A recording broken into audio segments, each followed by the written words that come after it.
करो।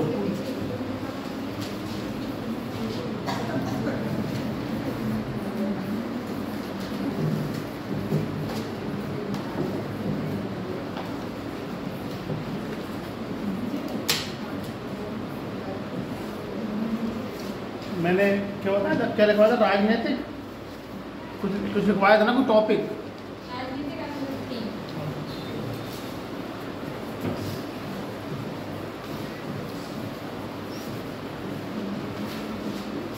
जो लोग रोज आते हैं ना वो चीज़ें सीखेंगे।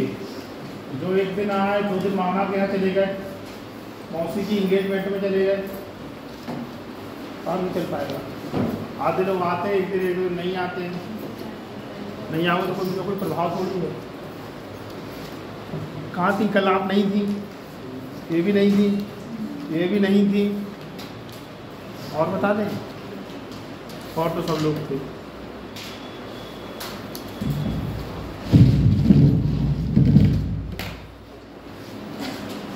राजनीति मैंने क्या लिखवा दिया था? राजनीति मैंने कहाँ तक लिखवा दिया था?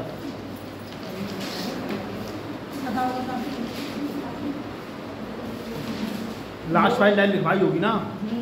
हम राजनीतिक मुद्दों को विश्लेषण कैसे करते हैं? हैं? यही है ना।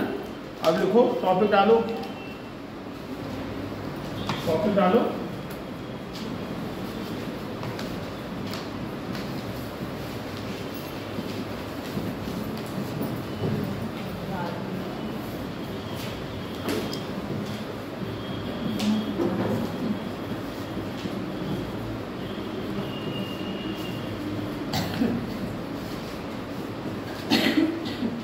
ये 2 लड़कियां और ये प्रियंका मनीषा, और वो लड़की पीछे बैठी है सानिया कुमारी, ये है जो रोज आ रहे हैं। बोल रहे कि ये 2 लड़कियां क्या अलग से 2 लड़कियां, वो बता दिया, वो सानिया बता दी। तुम्हारा क्या आधार कार्ड लगा? यहाँ नहीं, ये भी आ रही है। कल वो सौम्य आई थी, वो भी नहीं आई, देखो आज अभी तक नहीं आई है। देखो इसमें पहला पॉइंट, परिवार का प्रभाव। हाँ, ये हेडिंग डालो, हमारी राजनीतिक विचारधारा को प्रभावित करने वाले कारक। इसमें पहला पॉइंट, आज मैं ऐसे वो क्या फोन कर रहा था, फोन लगा पटरी पे, उधर से आ रही ट्रेन, अब वो पटरी के बीच में गिरा, फिर इधर से आ रही ट्रेन, फिर मेरी ट्रेन लेट थी थोड़ी, तो मैं आ रहा, दोनों ट्रेनें गुजर गई, तब मैंने अपना फ़ोन उठाया। और मम्मी का फ़ोन आ रहा था, तो मैंने मम्मी से कही थी कि फ़ोन गिर गया मेरा रेलवे के नीचे, अभी मैंने उठाया। बोली मैंने क्या है, हमारी राजनीतिक विचारधाराओं को प्रभावित करने वालों का। अच्छा, ऐसे कर सकते हैं इसको? वाह यार, ये तो आज मैं सीखा ऐसे। हमारी राजनीतिक विचारधाराओं को प्रभावित करने वाले था, ठीक है ना मनीषा? तुम्हें अच्छा ऐसे देखो, बढ़िया व्यवस्था है यार। देखो, हमारी राजनीतिक विचारधारा को प्रभावित करने वाले पहला पॉइंट लेंगे, परिवार का प्रभाव। देखो, बच्चे अक्सर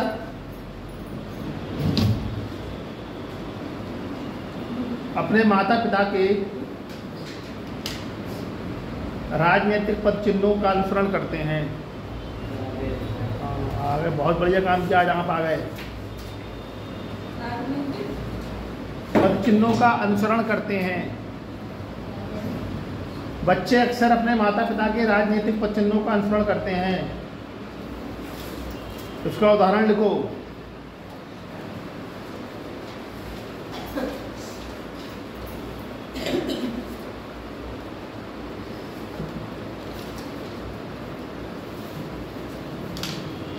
प्रमुख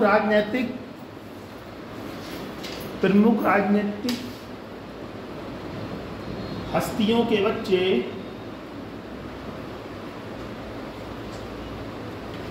अक्सर अपने परिवार की विचारधारा का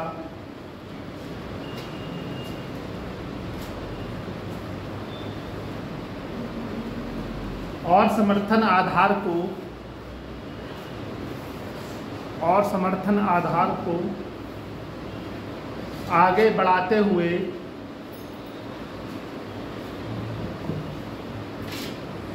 स्वयं राजनीति में प्रवेश करते हैं।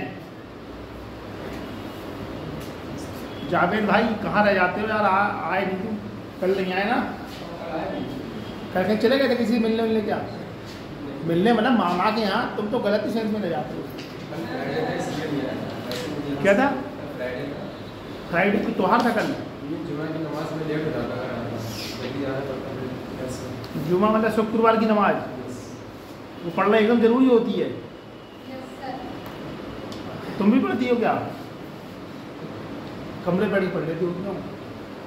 चलो अब तुम्हें दिखाओ, समाजवादी पार्टी के पहले मुलायम सिंह यादव थे, उनकी विचारधारा कौन चला रहा है? अखिलेश यादव, लालू प्रसाद यादव के बच्चे वो तेजस्वी यादव, तेज प्रताप यादव वो चला रहे हैं।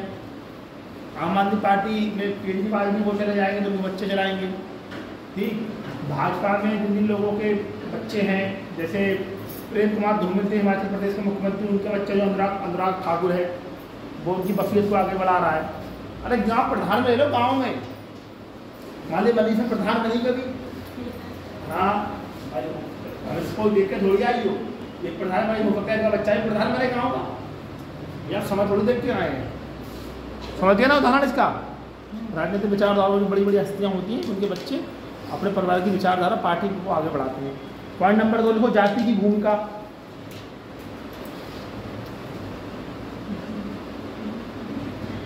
जाति की भूमिका, ये बंद ना करें,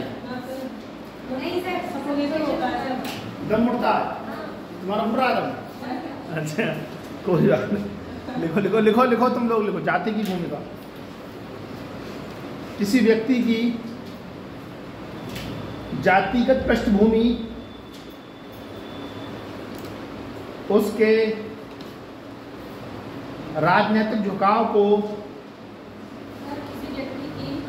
किसी व्यक्ति की जातिगत पृष्ठभूमि उसके राजनीतिक झुकाव को, उसके राजनीतिक झुकाव को प्रभावित कर सकती है। कुछ देशों जैसे भारत में चुनाव अभी भी जाति से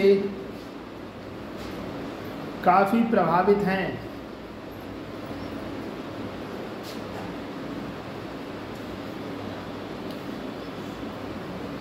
लगभग सभी पार्टियां, लगभग सभी राजनीतिक पार्टियां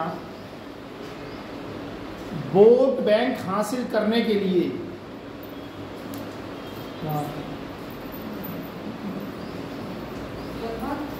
लगभग सभी राजनीतिक पार्टियां वोट बैंक हासिल करने के लिए निर्वाचन क्षेत्रों में प्रमुख जाति के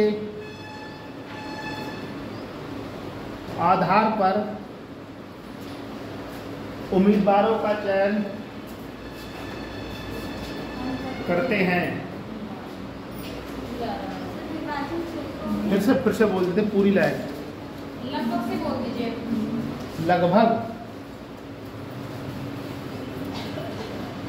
हम बोल रहे हैं, फिर किसी व्यक्ति की जातिगत पृष्ठभूमि उसके राजनीतिक झुकाव को प्रभावित कर सकती है। कुछ देशों जैसे भारत में चुनाव अभी भी जाति से काफ़ी हद तक प्रभावित हैं। राजनेता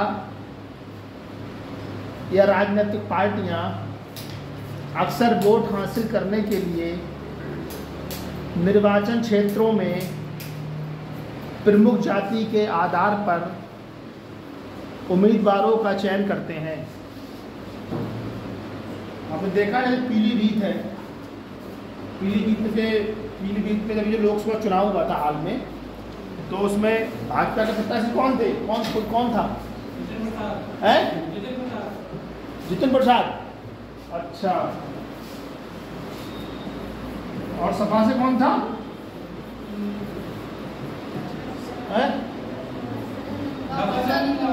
भगवत सिंह लंबा। अच्छा, जितिन प्रसाद, इन और भी प्रत्याशी तो और भी होंगे ना, उतना तो मेरे को याद नहीं।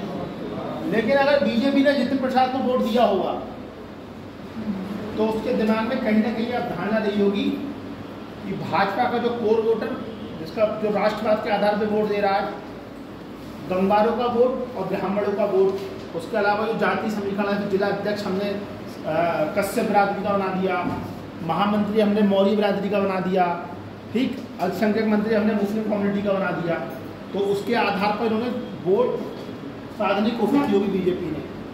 सपा ने अगर दिया हो भगवत सिंह गंगवार को, तो जान रही है कि पीलीभीत और ये बहड़ी तक का जो लोकसभा क्षेत्र है, इसमें गंगवारों की संख्या पर्याप्त मात्रा में है, तो इन्होंने सोचा गंगवार वोट, ठीक, साथ में सपा का यादव वोट, जो मुस्लिम लोग सपा से जुड़े हुए हैं उनका वोट। तो पार्टी क्या करती हैं, जो जिस व्यक्ति को खड़ा करती हैं वो ये देख लेती हैं कि इस परिसीमन में, ये जो लोकसभा चुनाव क्षेत्र है, इसमें उस व्यक्ति की जाति है कि नहीं है, जाति से साधने का प्रयास करते हैं कि इस व्यक्ति को वोट दो। तो तुम क्या कहोगे, गंगवार जाति के हैं, गंगवार जी को वोट देंगे। नहीं, समाजवादी पार्टी ने भगवत सिंह गंगवार को खड़ा किया, हम मुस्लिम हैं, हम तो सपा को ही वोट देंगे। नहीं, जितिन प्रसाद जी आ रहे हैं, अरे ब्राह्मण है, हमारी जाति के हैं, कुछ भी करो, काम कराए ना कराए, नहीं तो वोट देंगे। ये 3-4 कॉन्सेप्ट ना दिमाग में चुनाव के समय चलते रहते हैं हमेशा। कोई भी चुनाव हो, गांव में चुनाव होता है तो वहाँ के परिवार का कोई खड़ा हो जाता है तो आप उसको वोट दे देते हैं, या आपकी कोई भी मदद कर रहा है गांव के स्तर पे आप उसकी मदद कर देते हैं, वोट दे देते हैं। जिला पंचायत का चुनाव हो, विधायकी का चुनाव हो, या लोकसभा का चुनाव हो, आप खुद ही जो लोग वोट देते होंगे इन चीज़ों का ध्यान रखते होंगे। विकास तो खाली विकास कराएगा, ये सब फालतू की बातें हैं कि विकास कराएगा तब कराएगा। पहले आदमी वो गाँव का आदमी है, नहीं है, कस्बे का आदमी है, जाति का आदमी है, धर्म का आदमी है, पापा की जान पहचान का क्या, मेरे भाई को उस व्यक्ति के साथ रहते हैं, पहले इन्हीं को देखता है। तो विकास तो बात की बात है भाई, विकास तो सभी पार्टियां करेंगी, जो भी आएगा, भाजपा करेगी, कांग्रेस आएगी, कांग्रेस करेगी, सपा आएगी, सपा करेगी, बसपा आएगी, बसपा करेगी। भाई अगर उत्तर प्रदेश के लोगों ने बहुजन समाज पार्टी को चुना तो वोट देके भी चुना, उसके बाद सपा को चुना। भाई बसपा से अब आदमी परेशान हो गया तो फिर सपा को चुन लिया, सपा से परेशान हो गए तो फिर भाजपा को चुन लिया, जब भाजपा से परेशान हो जाएगा तो किसी और पार्टी को चुन लेगा। भाई वोटर तो वही है, क्यों हंसा देवी, अरे मिट जाने दो, लिखवा देंगे। बतिया समझो जो बोल रहे हैं, जो बात बता रहे हैं। तुमको मान लीजिए 25,000 रुपये मायावती ने कहा होगा कि हंसा देवी अगर कक्षा 5 पास हो जाएंगी तो 25,000 रुपये मिलेगा, तुम मन लगा तुम 25,000 मिल गए। सपा वाले यहाँ बोले कक्षा 8 पास होगी तो हंसा देवी 50,000 मिलेंगे, तो मन में लालच आ गया, अरे 25,000 बढ़ गए, तुमने सपा को वोट दे दिया। भाजपा वाले आ गए, बोले ना 50,000 तो देंगे, साथ में स्कूटी भी देंगे। तुमने कहा अरे भैया 50,000 में स्कूटी भी, स्कूटी लहरा के नागरिक की तरह चलाओगी। कांग्रेस वाले आ गए, बोले 50,000 भी देंगे, स्कूटी भी देंगे, साथ में क्या करेंगे, 50,000 स्कूटी प्लस लैपटॉप। तो तुमने कहा अरे पैसा भी है, स्कूटी भी है, लैपटॉप भी, तो वोट यहाँ दे दो। प्रधानी चुनाव में देखा तुम लोगों ने, फल फ्रूट खूब बट रहे हैं, देखा तुम लोगों ने। जो आदमी अपने अपने हिसाब से किसी प्रकार को उलझाने का प्रयास करता है, उस तरीके से चुनाव में ये सब होता है। तीसरा पॉइंट लिखो, धर्म का प्रभाव। धर्म का प्रभाव,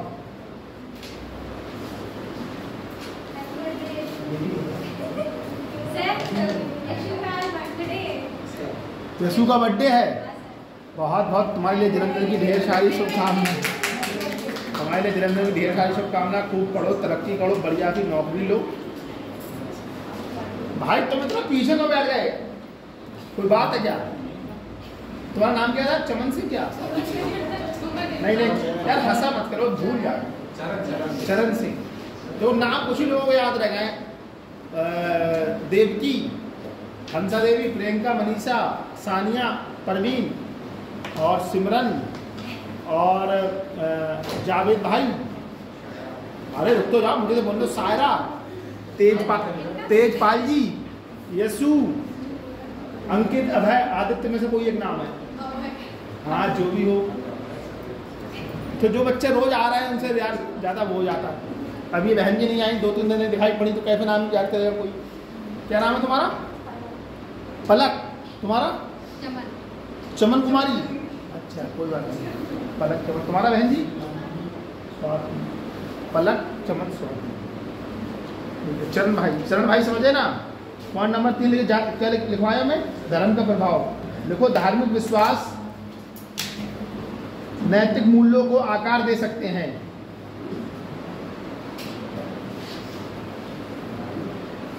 जो बाद में, देखो धार्मिक विश्वास नैतिक मूल्यों को आकार दे सकते हैं जो बाद में राजनीतिक विचारों को प्रभावित कर सकते हैं।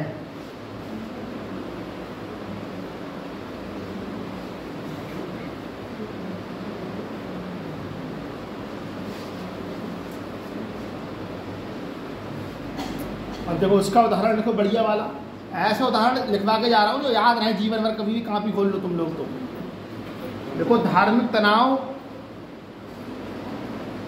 और विवाद, धार्मिक तनाव और विवाद। सिमरन बहन जी आप कहाँ रह जा रही है, कुछ पता नहीं चल पा रहा है आपका।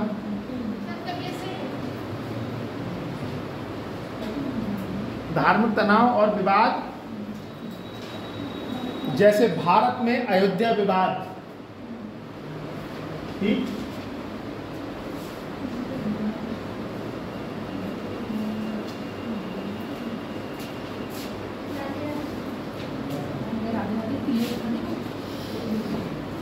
भारत में अयोध्या विवाद,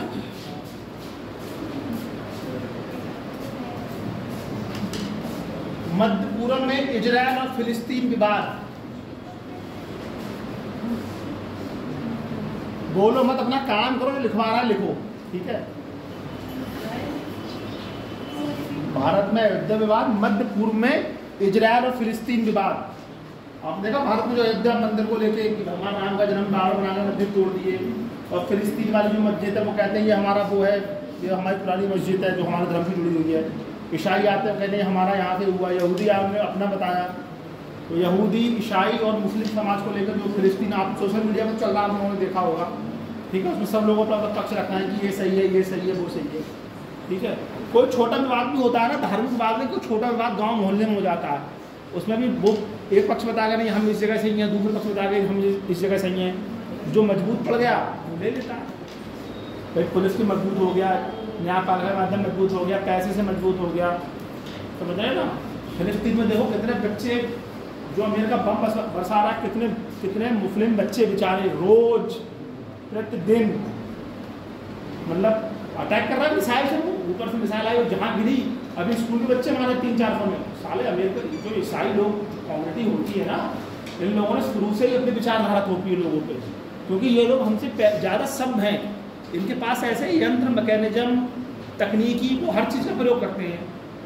मतलब इंडिया है, हम लोग अगर पीछे, क्योंकि हम लोग को आज़ादी को ये आया 3-4 साल से पहले, तो उन्हें सारी तकनीकी अपने हिसाब से ऐसी कर ली है ना कि अगर तुम प्यार से नहीं मानोगे तो हम तुमको बम है, पिस्तौल है, भाई मिसाइल है, किसी न किसी मानेंगे।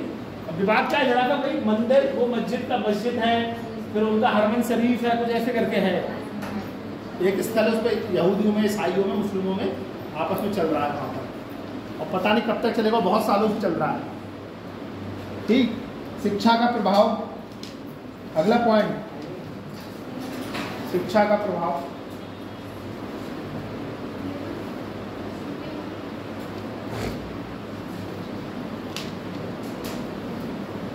स्कूल का पाठ्यक्रम और उसमें अंतर्निहित विचारधारा, स्कूलों का पाठ्यक्रम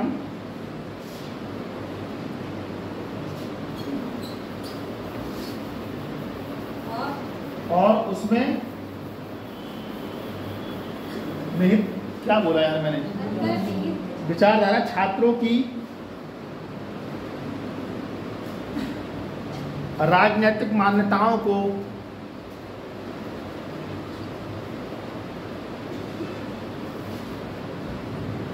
आकार देने में भूमिका निभा सकती है।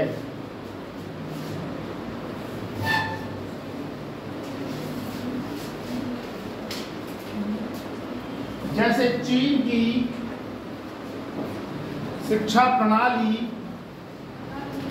जैसे कि चीन की शिक्षा प्रणाली, उदाहरण के तौर पे चीन की शिक्षा प्रणाली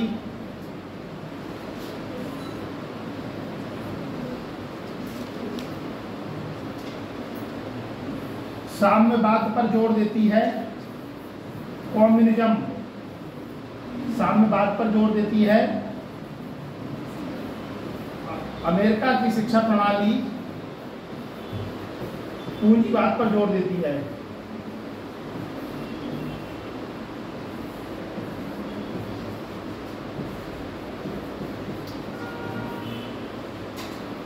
प्रणाली पूंजीवाद,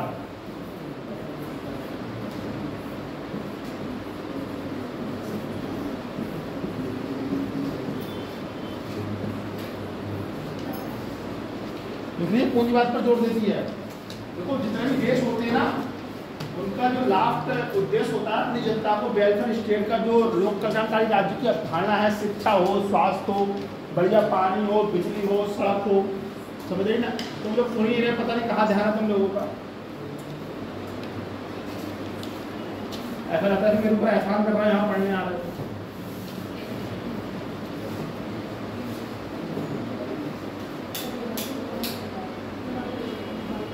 तो जितने भी देश होते हैं ना, एक लोग कहता है पंखा चलाओ, एक कहता है मत चलाओ, है ठंड लगे पीछे बैठ जाओ आप जाके।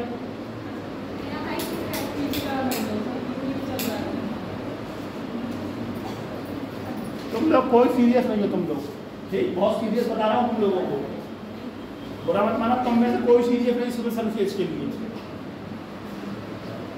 ऐसा लग रहा है टाइम पास करने आ रहे हो, घर वालों ने भेज दिया कि नहीं वहाँ क्लास कर ली, वहाँ चले जाओ। तो समझा रहा हूँ, काम की बात समझ में नहीं आती है, नहीं समझा तो टीचर अच्छा नहीं पढ़ा रहा है, बहुत बड़ी समस्या है ना। वो तो ये को 40 की क्लास है, तो हम भी अपना पढ़ा के चले जाएंगे।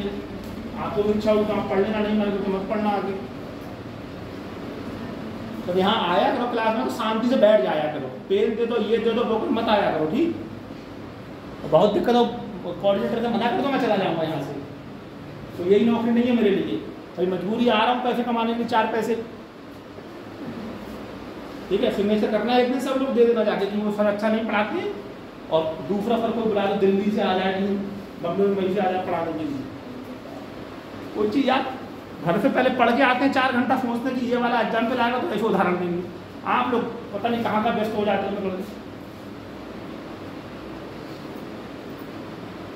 दिमाग में क्या चल रहा है, क्या बोलना है, आप लोग उसी में, कोई किसी को पकड़ रहा है, किसी ट्रेन में आ रहा है, कोई नकोच रहा है, कोई कुछ कर रहा है।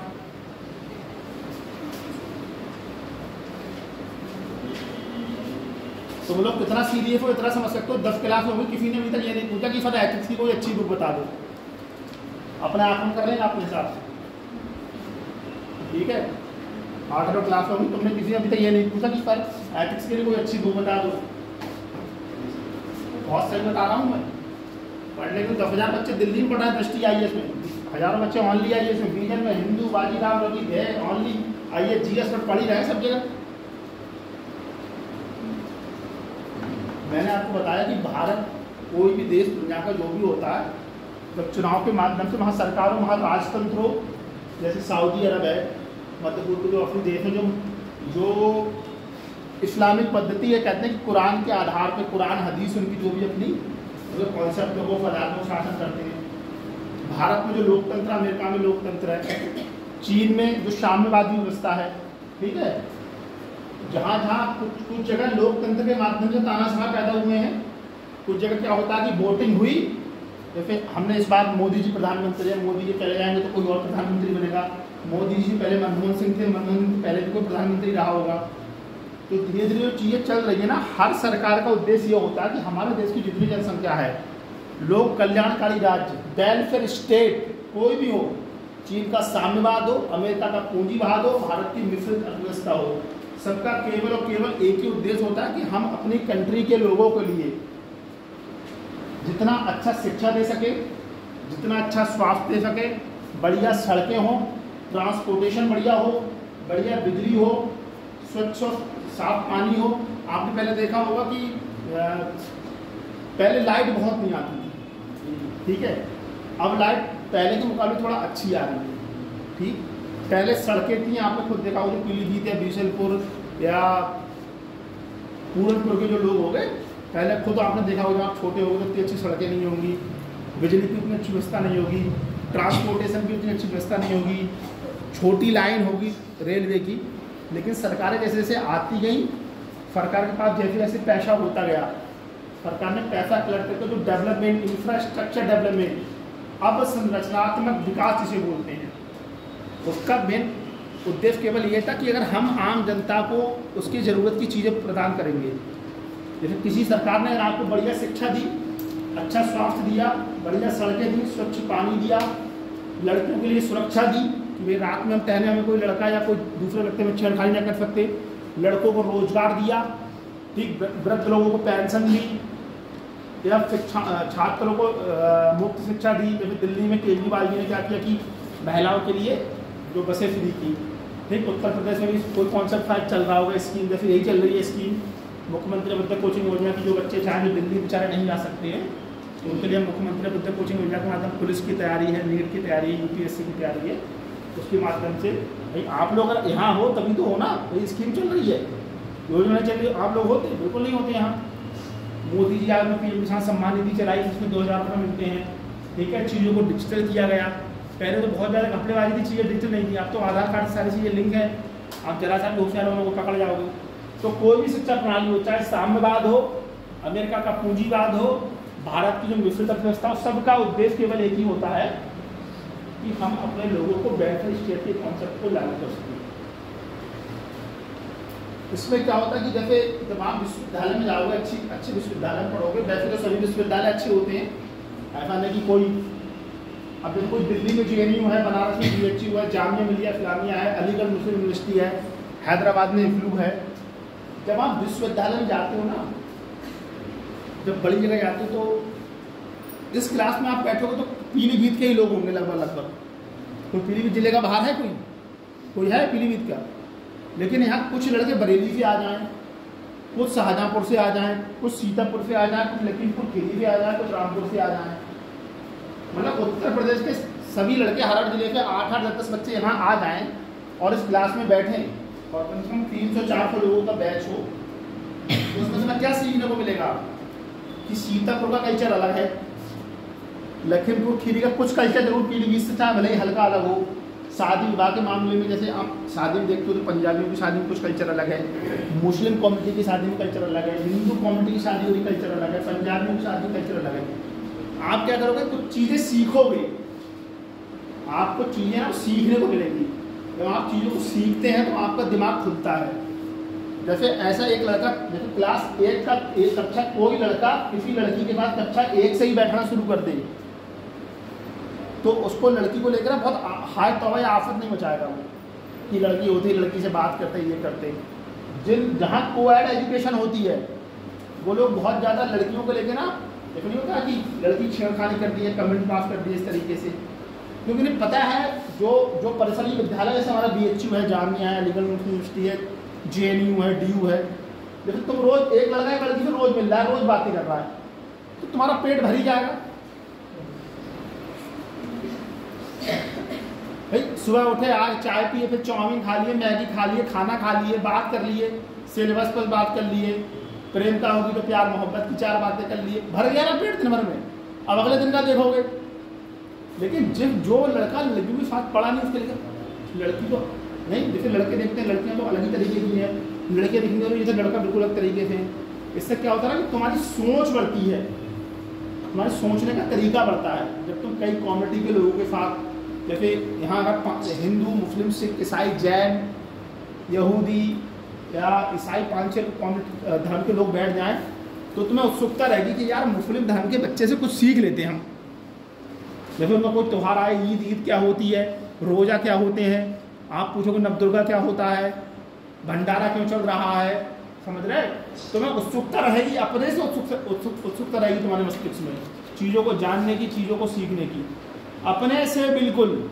जैसे मैं BHU गया पढ़ने के लिए, तो भाई बाटी चोखा भोजन बनता है, बाटी चोखा तुम लोगों ने शायद खाया होगा, बाटी चोखा, लिट्टी चोखा जैसे बोलते हैं, हाँ, हो सकता है इधर भी बिकता हुआ। तो वो भोजन मैंने वहीं खाना शुरू किया था। अब वो मुझे बहुत अच्छा लगता है। ठीक है, उनमें थोड़े से आलू उबाल लिए, उसमें प्याज डाल लिया, थोड़ा टमाटर डाल लिया, धनिया मसाला और दाल के साथ उसको वो खा रहा है। तुम्हारा कल्चर अलग है, दही खाना, मट्ठा खाना। ठीक है, तो उधर के लड़के आएंगे, इधर के लोग दही खा रहे हैं, मट्ठा खा रहे हैं। जब तुम एक बड़े परिवेश में जाते हो तो तुम्हें चीज़ें सीखने को मिलेंगी आपस में। ठीक है, जैसे यहाँ पे तुमने दिल्ली तक की यात्रा की तो कुछ नहीं देखा, स्टेशन तो देखोगे कम से कम कि बरेली के बाद रामपुर आया, रामपुर के बाद मुरादाबाद आया, हापुड़ आया, गाजियाबाद आई, दिल्ली आई। कुछ लोग मिल जाएंगे, हो सकता है 250 किलोमीटर की यात्रा है, लंबी यात्रा है। कुछ लोग मिल जाएंगे, भाई साहब आप कहाँ से हो, क्या करते हो, बच्चे क्या करते हैं, पत्नी क्या करती है, अच्छा ऐसी बात, भाई साहब नंबर ले लो, कभी आना। तुम कुछ ना कुछ सीखोगे जरूर, ये तय है। जो लोग बीफलपुर से पीलीभीत तक आए होंगे और जो लोग बीफलपुर में ही रहेगा बिल्कुल, वो पीलीभीत वाले से आगे नहीं हो सकते। कुछ ना कुछ ना अंतर जरूर मिलेगा तुम्हें, उनकी सोच का अंतर मिले। जैसे गाँव को जो बच्चा एथिक्स नहीं पढ़ रहा है और आप यहाँ बैठ के एथिक्स पढ़ रहे हैं, आप उनसे भले ही एक लाइन ज़्यादा जानते हो लेकिन जानते जरूर होगे। और मुझे एथिक्स क्या है भाई, नैतिक सहनताओं का सार है। नैतिक सहनता क्या है भाई? नैतिक सहनता सकारात्मक भी नकारात्मक भी है। चोरी करना, बेईमानी करना, ईर्ष्या करना, किसी को परेशान करना, ये करना भाई, सच बोलना, सत्य के रास्ते पर चलना, ईमानदारी, कर्तव्यनिष्ठा, दया, करुणा, सहानुभूति, समानुभूति। कुछ तो बताओ, 2 लाइन तो बताओगे ना किसी को। और जो पढ़े नहीं रहा उसमें क्या बताएगा? अगर तुम पीलीभीत में आए, बीशनपुर से, पूरनपुर से, गांव से, मोहल्ले से, कस्बे से, तो 2 चीज़ें तुमने सीखी, तुम्हारे दिमाग पे असर पड़ा। अब तुमने कहा कि हमारी जो सरकार हो वो इस तरीके की हो कि जिसके पास तो पैसे हैं उसको कोई सुविधा ना दे, लेकिन जिसके पास पैसे नहीं है उसको फ्री में एजुकेशन भी हो। जैसे लड़कियों को मैं उदाहरण देती हूँ, सरकार कह दे लड़कियों के लिए कि जो लड़कियाँ गाँव से कस्बे से आ रही हैं उन्हें हम साइकिल भी देंगे, उन्हें हम छात्रवृत्ति भी देंगे, उनकी पढ़ाई भी फ्री हम करेंगे। ठीक है, तो बहुत लोग सोचेंगे कि यार, जैसे माता पिता सोचते हैं कि लड़की को शादी करने की उनके दिमाग में मनोवृत्ति पहले से बैठी हुई है, तो वो सोचेंगे नहीं यार सब कुछ तो फ्री मिल रहा है और साथ में इंटर कॉलेज डिग्री कॉलेज को खाना और फ्री कर दें, तो हंसा देवी तो रोज जाएंगी, कोई जाए ना जाए। हंसा दीदी कहने का मतलब जो लड़की बेचारा पढ़ना चाह रही है, जिसके माता पिता पढ़ना चाह रहे हैं, अगर गाँव से कोई बस अमरिया से पीलीभीत के लिए बस यहाँ कर दी जाए मुख्यमंत्री अमित कोचिंग योजना पढ़ने के लिए, तो मेरी समझ से पूरी बस फुल आएगी, क्योंकि फ्री है, बीच में खाना भी मिल रहा है। ठीक है, हो सकता है सरकारी तरफ से कोई स्कीम आ जाए कि जितने बच्चे मुख्यमंत्री विद्या कोचिंग योजना कर रहा हूँ, एक लैपटॉप दिया जाएगा, एक टैबलेट दिया जाएगा, तो फोन आ जाएगा, अरे तो भाई नामांकन कराओ जल्दी से इनरोलमेंट कराओ, सब कुछ फ्री में है ना, तुम्हें कोई पैसा इन्वेस्ट नहीं करना पड़ रहा है ना। और आप में से कई बच्चे ऐसे होंगे जिन्हें सरकारी तरफ से हो सकता है लैपटॉप टैबलेट कुछ मिले किसी को? अच्छा मिला है तुम्हें? और कोई भी है कोई? फोन हाँ, तो ये सुविधाएं है ना सरकारी तरफ से कि फोन आप लो, फोन से आप जुड़ो, कनेक्ट है, तुम्हें मिला है? हाँ, तो देखो अब तुम्हें सरकार ने फोन दिया तो सरकार से तो इसको क्या फायदा हुआ सरकार को इससे कि अगली बार हम चुनाव लड़ेंगे तो तुम्हारे द्वारा वोट देंगे। तुम्हारा फायदा क्या हुआ? सरकार आई, अब फोन दिया, लैपटॉप दिया, हो सकता है कि अगली बार कुछ और दे दे। प्रधानमंत्री आवास योजना, जैसे गरीब बच्चों के लिए घर मिलना, ठीक है, प्रधानमंत्री वो जो क्या नाम था, जो जिसके तहत हर घर में शौचालय बनवाए गए थे, कौन सी योजना थी? स्वच्छ भारत अभियान। ठीक है, तो तुम जो स्वच्छ भारत अभियान है तुम उसको एक छोटे दृष्टिकोण से देख रहे हो, लेकिन सरकार उसको बहुत बड़े दृष्टिकोण से देख रही है। ठीक है, तुम्हारा देखने का नजरिया और हो सकता है कि स्वच्छ भारत अभियान से क्या हो जाएगा भाई, तुम्हारे दृष्टिकोण पे और हो सकती है। अब जिस व्यक्ति के पास शौचालय ना हो, पानी की टंकी ना हो, या जरूरी यंत्र ना हो, सामान ना हो, फोन ना हो, लेकिन हंसा देवी को दे दिया ये टैबलेट, इनसे पहले नहीं था, अभी है, उसको चला के देश दुनिया के बारे में क्या चल, यूट्यूब खोला तो 4 वीडियो आ ही जाएंगे, किसी को खोल लिया, हो सकता है पढ़ाई का वीडियो हो सकता है ऑनलाइन चीज़ें हो तो उसके माध्यम से चीज़ों को जान जाए।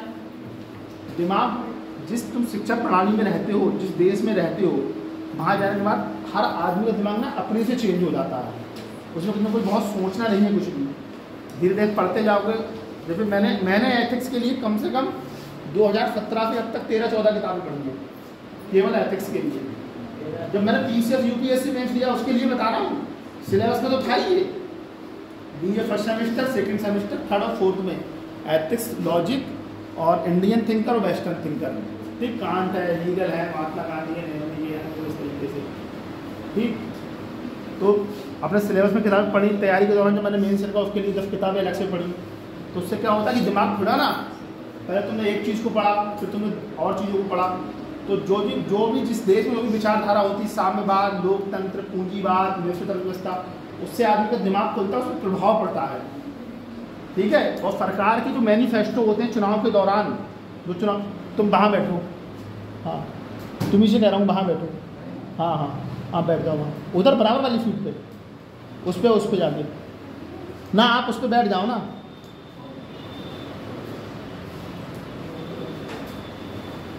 तो जो भी सरकार मैनिफेस्टो बनाती है एक चुनाव के दौरान, आप देखा घोषणा पत्र बनाती है, सरकारें बनाती है अपने घोषणा पत्र, तो उनका मेन उद्देश्य यही होता है। अब आपने कह दिया कि लैपटॉप की हमें जरूरत नहीं, हमारे घर में तो आईफोन है, आपके लिए नहीं है ना, लेकिन जिसके पास नहीं है सरकार उसके लिए काम करती है।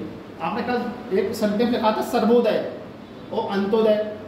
सर्वोदय का मतलब सबका कल्याण, अंत्योदय मतलब जो सबसे गरीब है, हीनतम है, उसका कल्याण। तो जो भी सरकार है ना, सर्वोदय के कॉन्सेप्ट, जैसे गांधी जी का सर्वोदय का जो सिद्धांत था, उनका था कि सभी लोगों का कल्याण होना चाहिए। उसके बाद आया पंडित दीनदयाल उपाध्याय, उन्होंने कहा अंत्योदय भी होना चाहिए, जो गरीब में सबसे गरीब है उसके लिए सरकार की जो स्कीमें हैं, जो सामाजिक न्याय सुनिश्चित करती हैं, जो समावेशी विकास को बढ़ावा देती हैं, जो वेलफेयर स्टेट के कॉन्सेप्ट को जो लागू करती हैं, हमको उस तरीके का मैनिफेस्टो बनाना होगा ताकि हम सभी धर्मों को, सभी जातियों को साथ लें। आपने देखा भाई, जिला अध्यक्ष किसी पार्टी का है, जिला मंत्री किसी जाति का है, महानगर अध्यक्ष किसी भी जाति का है, तो पार्टियां क्या करती हैं, ऐसे हित साधती हैं अपने सब तरीके पे। जैसे उनने भाजपा महिला अध्यक्ष बना दिया, इन्हें क्या नाम है, सानिया परवीन को, कांग्रेस में बना दिया हंसा देवी को, बसपा ने बना दिया मनीषा को, क्योंकि भाई जब महिलाओं की बात होगी तो ये अपनी पार्टी का पक्ष रखेंगी, मनीषा अपनी पार्टी का पक्ष रखेंगी, सानिया परवीन अपनी पार्टी का पक्ष रखेंगी, और ये हो गई अपने पार्टी का पक्ष रखेंगी। भाई हर पार्टी में महिलाएं हैं, सांसद भी हैं, विधायक भी हैं, तो कोई बात होती है तो बोलती हैं कि नहीं, हम हमारी पार्टी में महिलाओं को चुना है, महिलाओं के कल्याण की बात कर रही हैं, जन कल्याण की बात कर रही हैं, महिला समावेशी की विकास की बात कर रही हैं। ठीक है, देखो हाँ कहाँ लिखवा रहा था मैंने क्या लाइन बोली थी, शिक्षा प्रणाली पूंजीवाद पर जोर देती है। चीन की साम्यवाद पर, अमेरिका की पूंजीवाद पर जोर देती है ना। अब देखो सोशल मीडिया, अलग पॉइंट डालो, सोशल मीडिया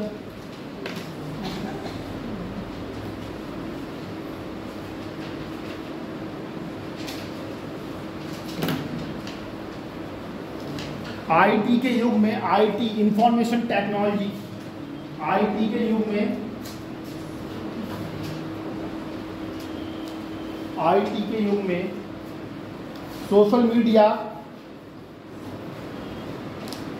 लोगों की राजनीतिक विचारधाराओं को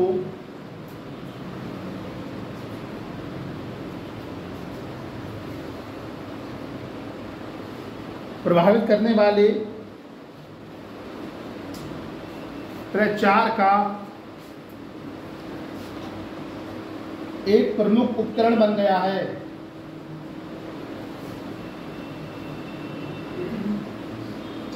उदाहरण, राजनीतिक दल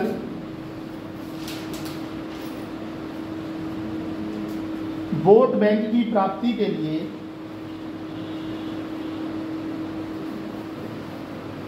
सोशल मीडिया हैंडल का प्रयोग करते हैं।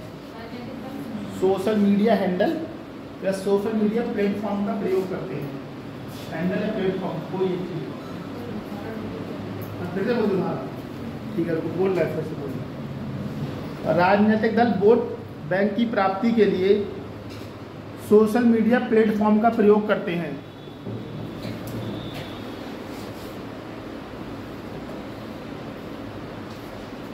सोशल मीडिया प्लेटफॉर्म का प्रयोग करते हैं, ठीक है। जैसे केजरीवाल ने दिल्ली में महिलाओं के लिए बस फ्री करी, तो उन्होंने कर दिया कि हमारी पार्टी आएगी तो महिलाओं के लिए बस फ्री जाएगी थी, तो उन्होंने सोशल मीडिया पे लिख दिया, तो महिलाएं आकर तो अरे भाई दिल्ली में इतनी महंगाई है, कहीं तो कहीं जाने के लिए फ्री बस यात्रा है, अगर रोज के भी 50-100 रुपये बचे तो उतने में तो सब्जी आ जाएगी एक टाइम की, उन्होंने कहा छोड़ो केजरीवाल को ही वोट दो। उन्होंने कहा पानी फ्री है, पानी भाई पानी का भी 1000-1200 रुपये बिल आता है, बिजली का भी बिल आता है, बिजली फ्री, पानी फ्री, आना फ्री, जाना फ्री। अब क्या चाहिए आपको? खाना फ्री। मनीषा ने अपने काम की बात की, खाना फ्री होना चाहिए। ठीक है, तो जो भी सरकारें हैं वो जो भी इनिशिएटिव लेती हैं वो अपने अपने हिसाब से शुरू करती हैं। जैसे जब मुस्लिम वक्फ बोर्ड वाला जो मामला सरकार ने किया है, तो 4 लोग उससे अच्छी बात बता रहा है, 4 लोग उसके विरोध में हैं। ठीक है, तो जिनको लगा कि नहीं अच्छा किया तो वोट दे देंगे, जिनको लगा खराब किया वोट नहीं देंगे वो। ठीक, जैसे 3 तलाक वाला मामला था, जो महिलाएं उसके पक्ष में होंगी उनको लगेगा भाजपा को वोट दे दें, जिनको लग रहा है 3 तलाक खराब था, ये नहीं होना चाहिए, हम तो चाहते हैं कि हमारे हस्बैंड हमको तलाक बोले, तो हम वोट नहीं देंगे। सरकार कोई भी काम, कोई इनिशिएटिव, सामाजिक चीज़ें हैं, राजनीतिक चीज़ें हैं, आर्थिक चीज़ें जो लेके आती हैं, उसका मेन इनिशिएटिव होता है कि समाज को मुख्य धारा में लाया जाए, जो पिछड़ा समाज है। अब जब भाजपा चली जाएगी, कांग्रेस आएगी, फिर कांग्रेस के पास भी बजट होगा, कांग्रेस भी अपने हिसाब से नीतियाँ बनाएगी, ये महिलाओं के लिए होना चाहिए, पुरुषों के लिए होना चाहिए। तो जो भी पार्टियां शासन करेंगी देश पे, चाहे केंद्र स्तर पे हो, राज्य स्तर पे हो, या लोकल बॉडी इलेक्शन जिसमें ग्राम प्रधानी का चुनाव, जिला पंचायती का चुनाव और बीडीसी मेंबर, चरण सिंह बीडीसी मेंबर का चुनाव लड़ना तो इस बार प्रधानी का प्रधानी लड़ो, जीत जाओ यार तुम, लड़ना जरूर इस बार तुम। ठीक है, अगला पॉइंट लिखो, आर्थिक स्थिति। गरीब लोग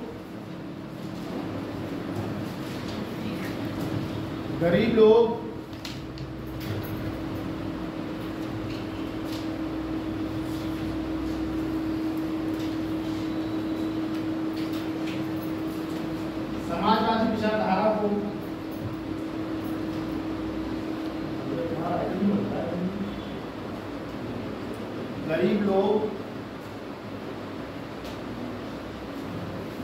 समाजवादी विचारधारा को और अमीर लोग पूंजीवाद विचारधारा को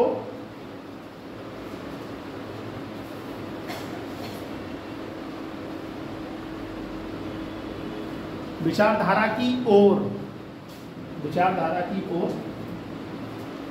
झुकाव रखते हैं।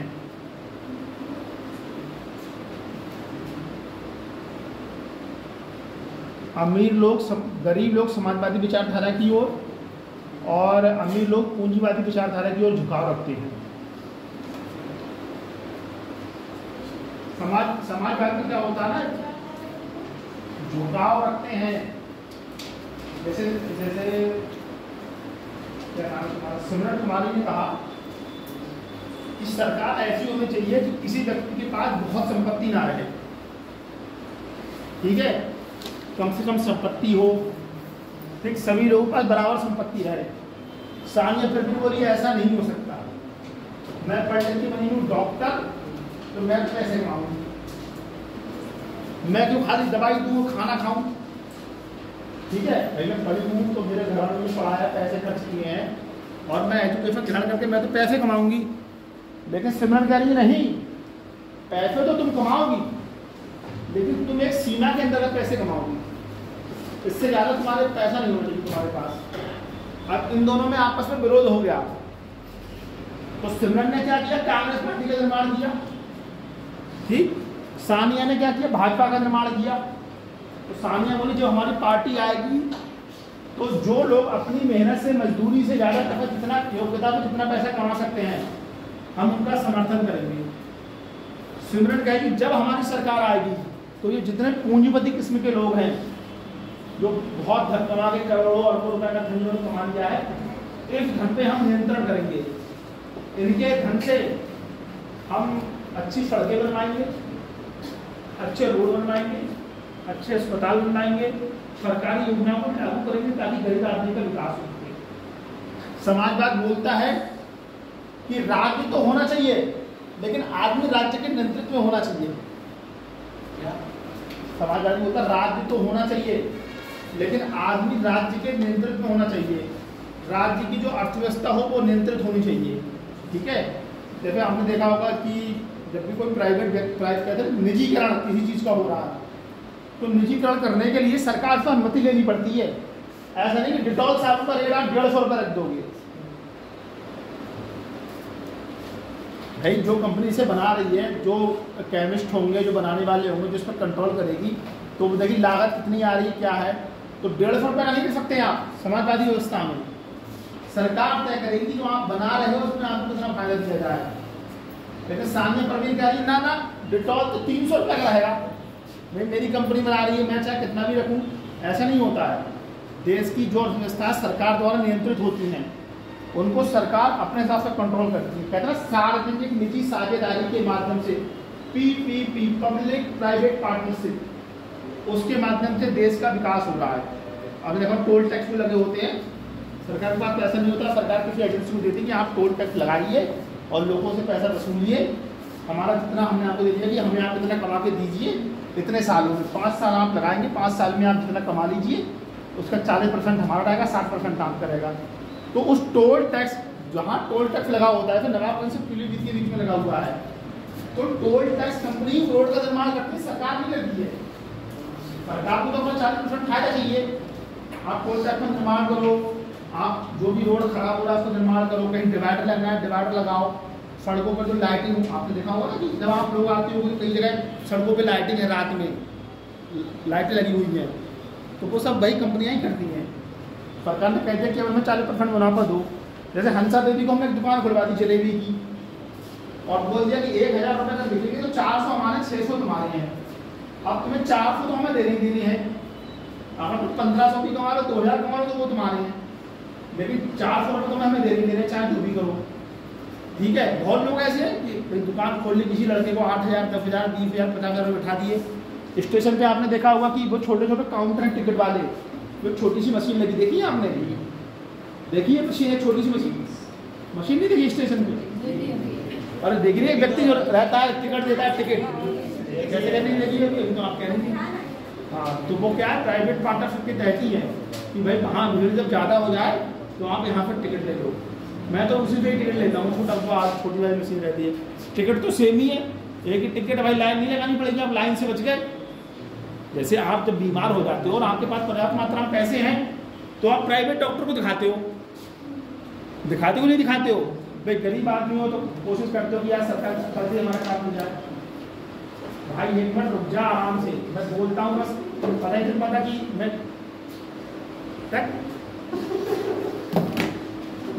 पढ़ा नहीं देते यार लोगों से।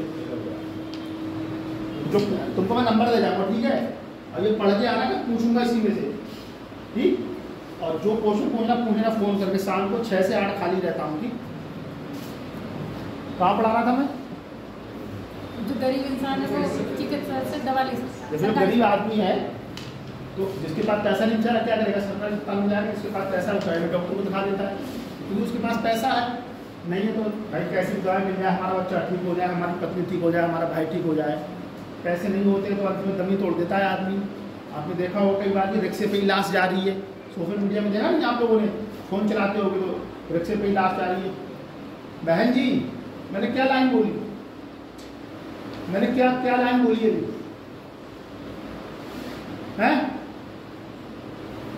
नहीं पता क्या बोला मैंने?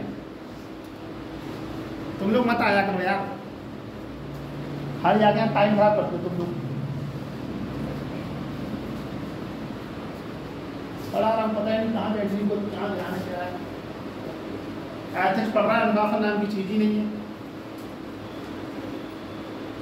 अब तो जो बोल रहा हूँ आगे 1.5 घंटा उल्टा सीधा जो बोल रहा हूँ, जितनी अकल भगवान ने दी उतना ही बोल रहा हूँ, उतना ही सुन लो कम से कम काम की चीज़ें। मैं इतना तुमको दावे के साथ कह सकता हूँ, जितने टीचरों ने तुमको पढ़ाया हुआ इतना प्रैक्टिकल तुम्हें कोई नहीं पढ़ाता होगा। चाहे जो भैया जज करें उनसे भी मेरी बात हो गई है, वो भी पॉलिटी इतने अप्लाइड तरीके से नहीं पढ़ाते होंगे। 122 नंबर है मेरे एथिक्स के पेपर में, किसी दिन मार्क्सशीट देख लेना उठा के, जब मन करे दिखा देंगे मार्क्सशीट आपको, ठीक है? 80, 85, 90 पे लुढ़क जाते हैं बच्चे। यूपीएससी जो बच्चे पास किए उनकी मार्क्सशीट यूट्यूब पे खोल के देख लेना जाकर। बता रहा हूँ यार, उसको समझो, सीखने का प्रयास करो। फ्री में मिल रहा तो ये हालत है। आपको क्या अगर दिल्ली चले जाओगे तो उड़ जाओगे क्या? या दिल्ली में कोई बहुत अच्छा पढ़ाते हैं कि दिल्ली में कोई अलग से पढ़ाते हैं? कुछ नहीं पढ़ाते हैं। आदमी केवल अपना अनुभव पढ़ाता है। आदमी जो होता है ना, अगर वो किसी सब्जेक्ट का टीचर तो वो अपना अनुभव पढ़ाता है।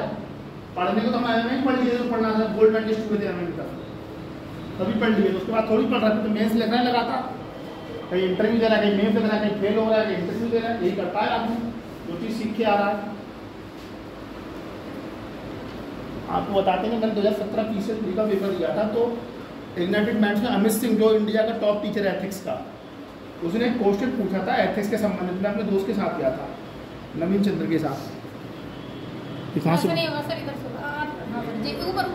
जी शोषण करो, शोषण का मतलब कि मुझसे चीज़ें सीखो, अपने काम की चीज़ें निकलवाओ मुझसे, समझ रहे हो ना। तो जब भी तुम्हारा कभी किसी का पीसेस फ्री निकलेगा ना, तुम्हें खुद पता चलेगा कितना अंदर से एहसास होता है। जैसे सुख और आनंद में क्या अंतर होता है, सुख बिल्कुल क्षणिक होता है, भूख लगी समोसा खा लिए, अब समोसा खाने का तुमको मन नहीं करेगा, लेकिन जो आनंद होता है ना सर्वव्यापी होगा। बचपन में भी तुम कहीं गए होगे, अरे वहाँ गए थे बहुत मज़ा आया, ये नहीं कहो कि वहाँ समोसा खाया था, समोसे का जिक्र नहीं करता। आनंद की अवस्था में आदमी, आनंद की अवस्था में आदमी दीर्घकालीन जो स्मृति है उसकी बात करता है। सुख में क्या, समोसा खा के भूख लग रही थी, बस फ्री हो गए, काम भाई पेट भर गया, अब वो कुछ खाने का मन नहीं कर रहा है, ठीक है। तो यहाँ आए हो तो अभी भी जो मेरे पास 25-30 क्लास है, मेरे काम की चीज़ें ले लो, ठीक है। जो पढ़ा रहा हूँ या जो तुमको सिखा रहा हूँ या जितना मैं जानता हूँ, भाई मुझसे ज़्यादा कोई जानता हूँ तुम्हारी नज़र में तो उसको बुला लो, मुझे तो कोई दिक्कत नहीं है।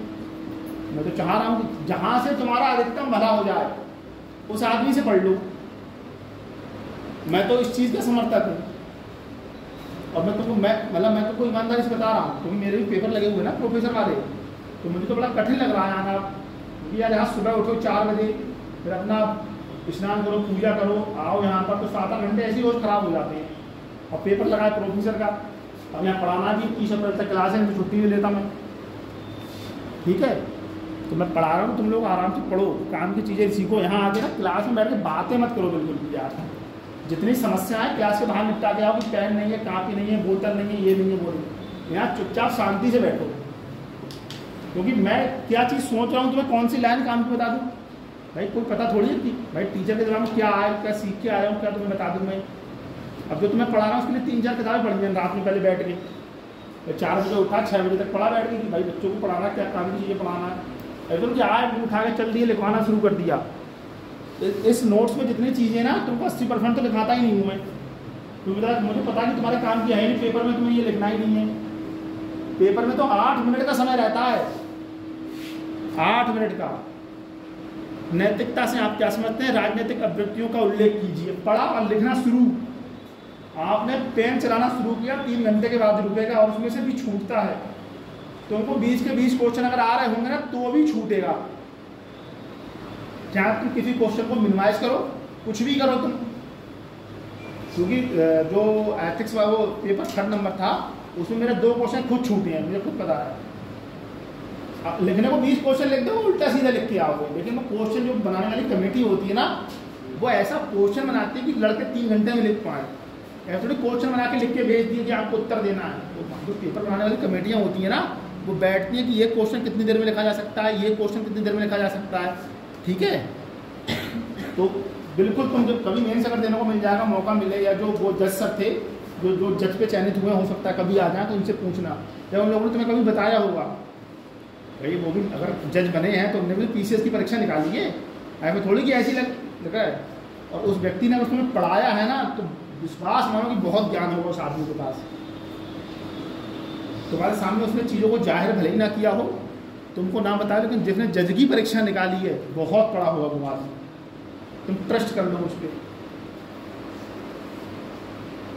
तुम केवल एथिक्स की ABCD सीख रहे हो अभी मेरी क्लास में, बस लिखना तुमको भी है। तुम कभी IAS का पेपर उठाना, जो मैं लिखवा रहा हूँ उसमें से आधे क्वेश्चन तुमको समझ में ही नहीं आएंगे जब तक तुम्हारा एथिक्स का सारा चीज़ क्लियर नहीं रहेगा, क्योंकि एथिक्स के तो सारे क्वेश्चन अप्लाइड रहते हैं। जितना चीज़ तुम समझ लो, जितनी चीज़ें सीख लो, वो पक्ष भी तुम्ही से पूछेगा, विपक्ष भी तुम्ही से पूछेगा, तुमसे बुलवाएगा अंदर से कि तुम क्या हो, रियल में तुम सिविल सर्वेंट बन सकते हो कि नहीं बन सकते हो, समझ रहे। ऐसे भी सीधे सीधे क्वेश्चन नहीं देता है, सीधे सीधे दे दिया। तुमने भी जो IAS का पेपर उठा के देखना, एथिक्स का जो PCS का उठा के देखना, सीधे सीधे क्वेश्चन नहीं होगा कोई भी, 1-2 मिलेगा सीधे सीधे, वो तुमसे ही निकलवाएगा कि तुम जो पढ़ के आए हो या सीख के आए हो, तुम प्रेजेंट जो कर रहे हो, तुम कैसे प्रेजेंट कर रहे हो।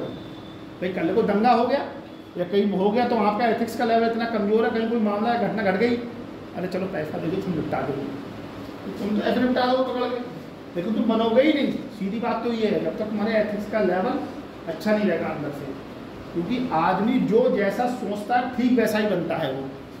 ये तो कहावत है ना पुराने काल की कि तुम जैसा सोचते हो वैसा ही बन जाते हो। ठीक, अगर तुम डॉक्टर बनने के बारे में सोचोगे तो डॉक्टर बन जाओगे, चोर बनने के बारे में सोचोगे तो चोर बन जाओगे। ठीक है, तुमको एक छोटा सा उदाहरण दे रहा हूँ। जिस दिन तुमको घर जाना रहता है तुम रात से ही पढ़ना बंद कर देते हो। ये नोट कर लेना, जो लोग पीलीभीत में रह रहे हो, जिन्हें बीसलपुर या पूर्णपुर जाना हो, उन्हें पता कल सुबह हमें जाना 10 बजे, तो शाम से ही पढ़ना बंद कर देते हैं खुशी से, क्योंकि वो अभिवृत्ति तुम्हारे मस्तिष्क में बैठ गई कि सुबह घर जाना है, आगे पढ़ लेंगे। ठीक है, तो जो चीज़ें यहाँ मैं सिखा रहा हूँ तुम्हारे काम की, वो सीख लो, और उनको जब दोबारा पढ़ना, जो मैं पढ़ा के जा रहा हूँ यही अंतिम नहीं है, दिमाग में रखना हमेशा। हो सकता है कि तुम्हें कोई अगले सत्र में मुझसे भी अच्छा पढ़ाने वाला टीचर आ जाए, उसके बाद मुझसे अच्छे एग्जाम्पल हो उसके पास। जब और एक चीज़ और भी है, तुम तो लोग इंटर पास कर लिए, ग्रेजुएशन भी पास कर लिए, तुमने खुद देखा होगा जिस चीज़ को तुम 2-3 बार पढ़ते हो तब वो तुम्हें समझ में भी आती है, तुम्हें याद हो जाती है। एक बार में लगभग सारी चीज़ें क्लियर नहीं होती हैं। जब तुम एथिक्स की किताबें खुद 2 बार 3 बार पढ़ लोगी ना, तो खुद तुम्हें समझ में आ जाएगी। और मैं किसी को और डांट रहा हूँ ना, मैं डांट नहीं रहा हूँ तुमको, मैं तुमको चीज़ें समझा रहा हूँ। तो मैं तुम्हारा परमानेंट टीचर नहीं हूँ, मैं तुमको बार बार बोल रहा हूँ। तुमको भी पता है कि 30 अप्रैल तक ही क्लास है, उसके बाद कोई क्लास नहीं है। ठीक है, बाद में समझ में आएगा कि यार इतना उस समय पढ़ ली होते ना तो काम कर गया होगा चीज़। तो इसलिए जितनी चीज़ें सीख लो भाई। ठीक है, मैंने क्या पॉइंट बोला था आगे? आर्थिक स्थिति सब करवा दी, झुकाव रखते हैं। इसका उदाहरण लिखो। गरीब लोगों द्वारा उन दलों को वोट देने की अधिक संभावना होती है जो उन्हें सब्सिडी वाले खाद्यान्न, स्वास्थ्य देखभाल,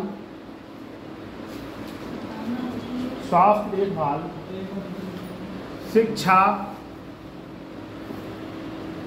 आदि का वादा करते हैं। फिर से बोल रहा हूँ पूरी लाइन। गरीब लोगों द्वारा उन दलों को वोट देने की अधिक संभावना होती है जो उन्हें सब्सिडी वाले खाद्यान्न, स्वास्थ्य देखभाल, शिक्षा आदि का वादा करते हैं। भैया, अरे बेट भैया, अरे बेट भैया, अरे पानी लाओ, बहुत प्यास लग रही, बहुत डर रही। पानी किसी के पास है? किसी के पास नहीं है? हैं? हाँ वो है मनीषा के पास।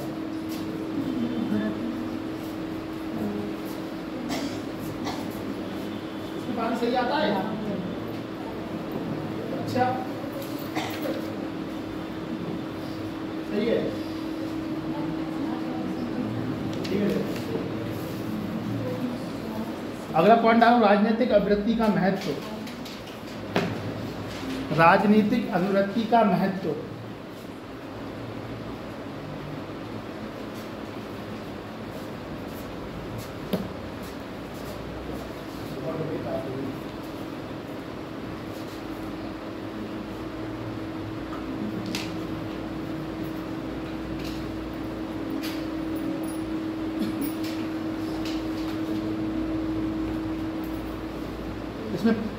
इसमें पहला पॉइंट लिखो, मतदान व्यवहार को आकार देना।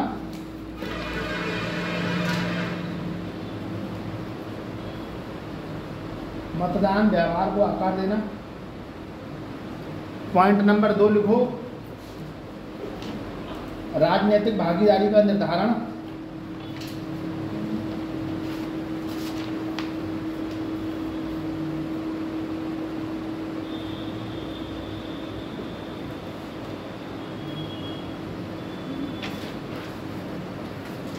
नंबर 3, जनमत और नीति निर्माण।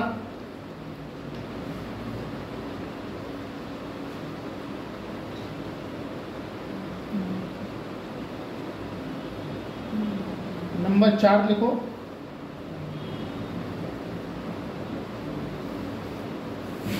राजनीतिक विचार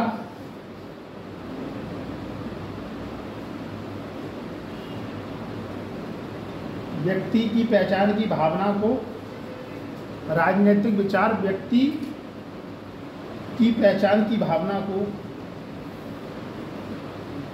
आकार दे सकते हैं।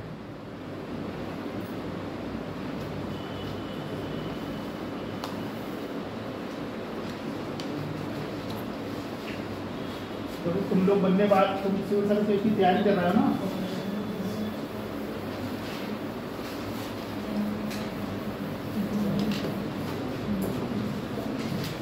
अरे नौकरशाही अभिव्यक्ति,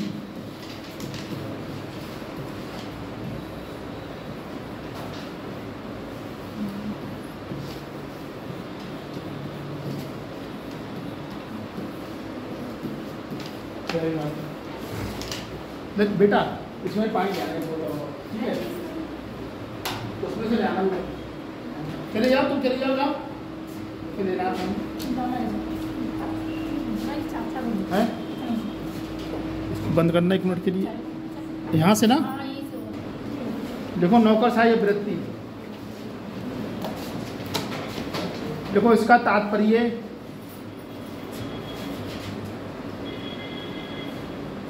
एक ऐसी मानसिकता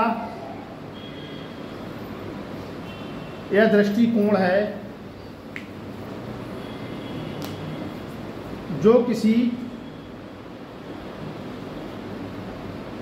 संगठन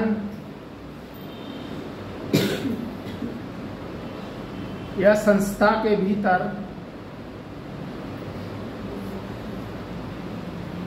नियमों,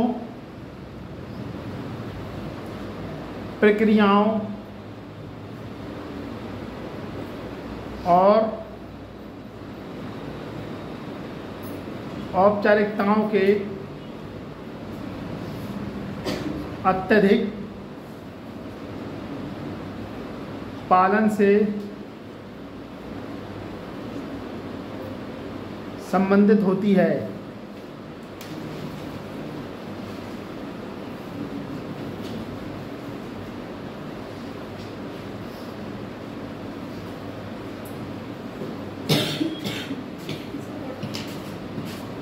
यह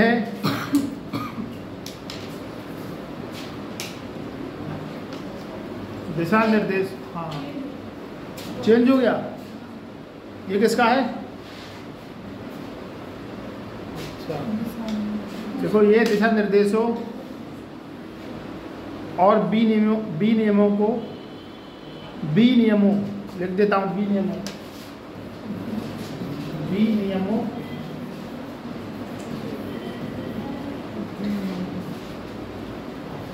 का सख्ती से पालन करने को, सख्ती से पालन करने को प्राथमिकता देती है।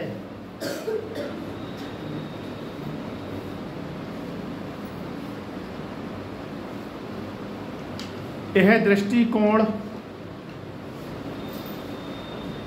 तटस्थता,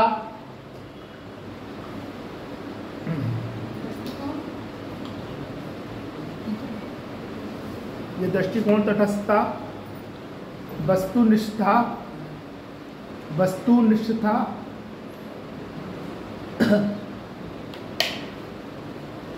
और निष्पक्षता के सिद्धांतों पर आधारित है।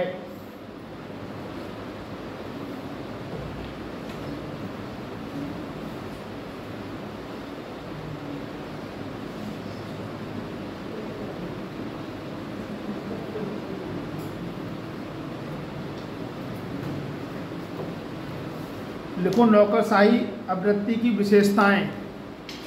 नौकरशाही नौकरशाही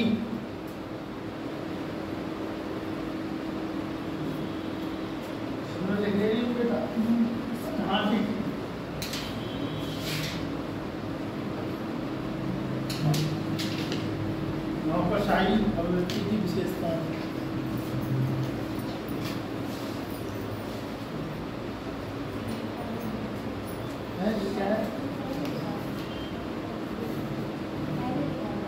अच्छा इतिहास का है ना?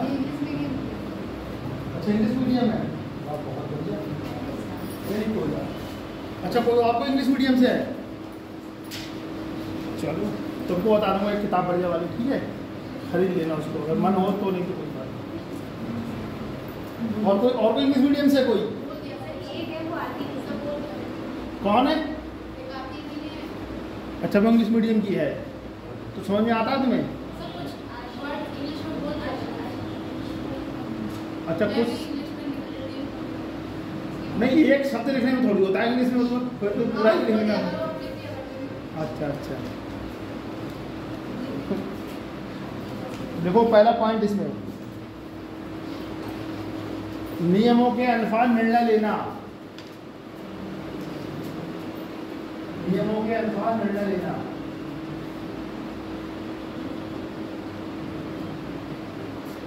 ये काम तुम बहुत बढ़िया करती हो, पेजों पे लिखती हो।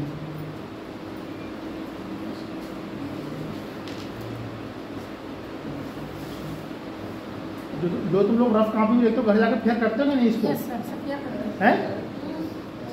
ये बेच दोगी 8 रुपए किलो के हाल सिमरन कॉपी? हाँ गर्मी में खरबूजा खाने काम आया है।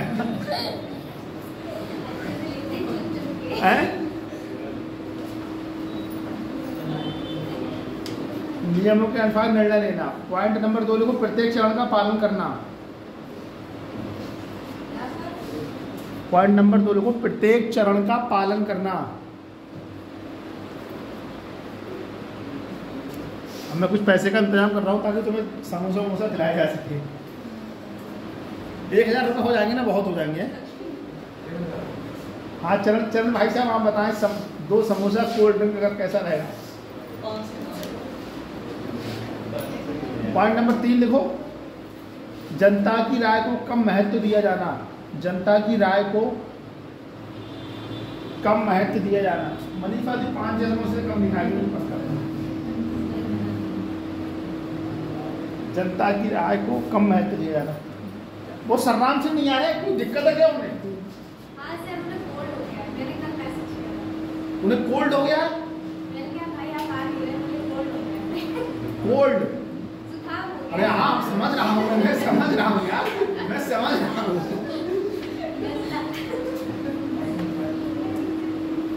नंबर 4 लिखो,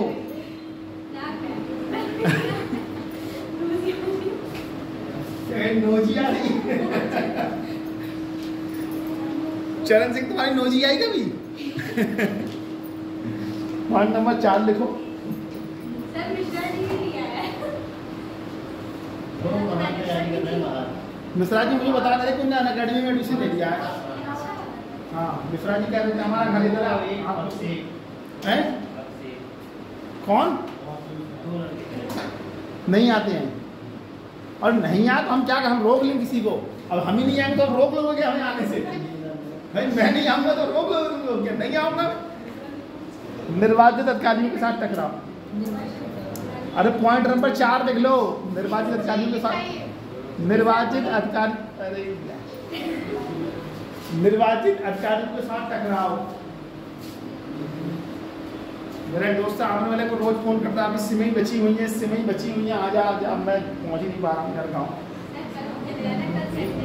हाँ अरे पढ़ना 17 को पेपर है प्रोफेसर वाला यार, कहीं नहीं जाऊँगा अभी। अगला हेडिंग डालो हाँ तुम्हारा रह गया है। अच्छा अगला हेडिंग डालो सामाजिक प्रभाव। हाँ बहन जी, निर्वाचित अधिकारियों के साथ टकराव। अरे डालो सामाजिक प्रभाव।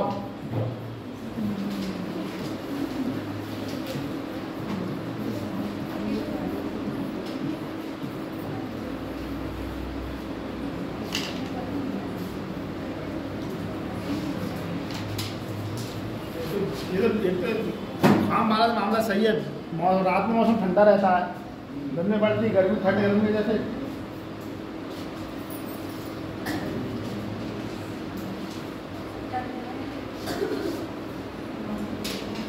बोल दें।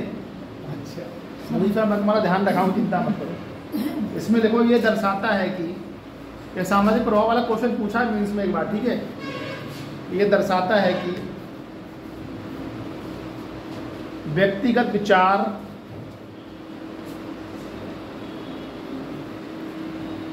क्रियाएं और भावनाएं सामाजिक समूहों से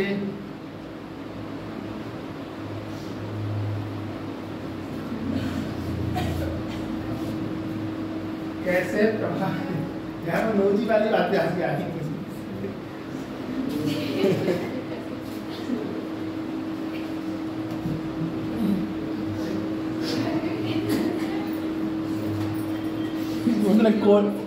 उसने कोल्ड बोल दिया, उसने नोजी बोल दिया, मुझे आती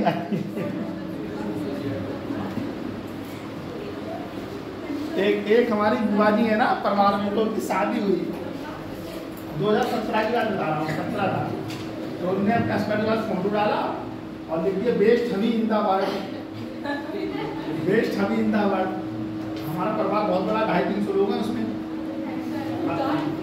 और हमको छोड़ के सब फेसबुक चलाते हैं। अब उस पर इतने कमेंट कर दिए, इतने कमेंट कर दिए, तो फेंकती थी बहुत ज़्यादा वो, उसने लिख दिया बेस्ट हबी इंदाबाद। और उस पर इतने और उसका हस्बैंड का देखने में बहुत सुंदर नहीं है, मैं टिप्पणी नहीं कर रहा हूँ। अब जैसा सौभाग्य में था वैसा ही तो मिलेगा। तो उसमें बहुत जुने कमेंट हमारे परिवार के लड़कों ने इतने कमेंट कर दिए उस पर कि उसको फोटो डिलीट करना पड़ा बाद में।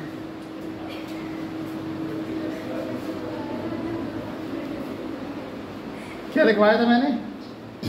सामाजिक प्रभाव। ये दर्शाता है कि व्यक्तिगत विचार, क्रियाएं और भावनाएं सामाजिक समूहों से कैसे प्रभावित होती हैं। यह एक ऐसा गुण है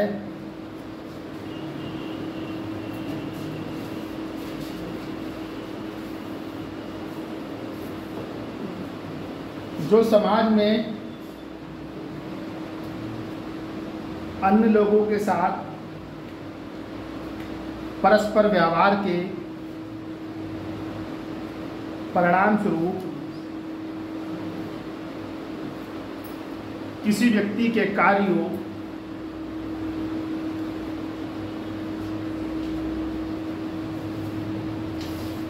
अभिव्यक्तियों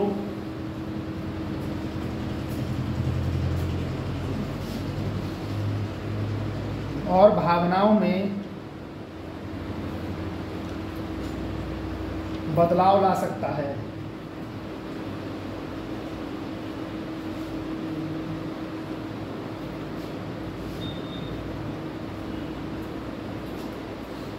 हमारे साथ एक लड़की पढ़ती थी ना, रमा त्रिपाठी नाम था उसका।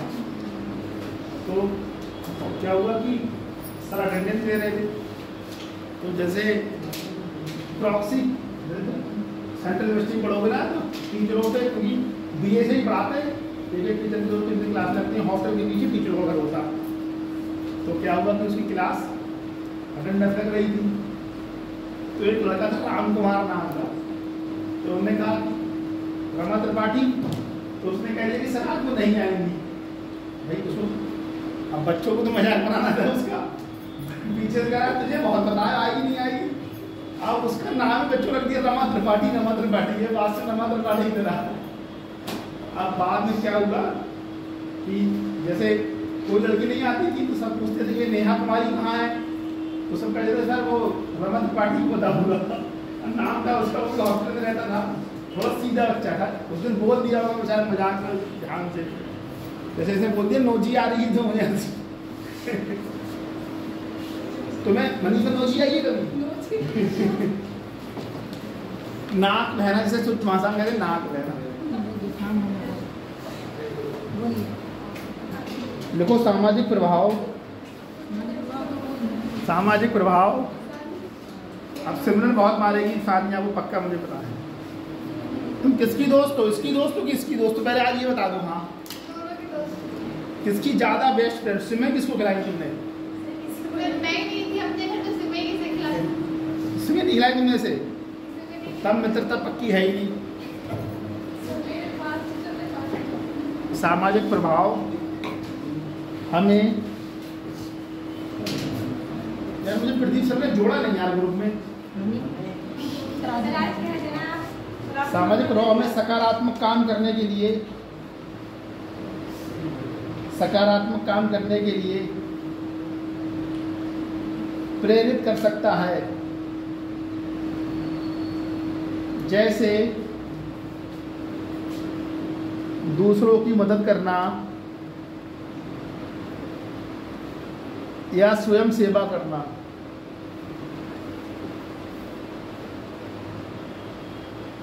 लेकिन ये हमें नकारात्मक काम करने के लिए भी प्रेरित कर सकता है।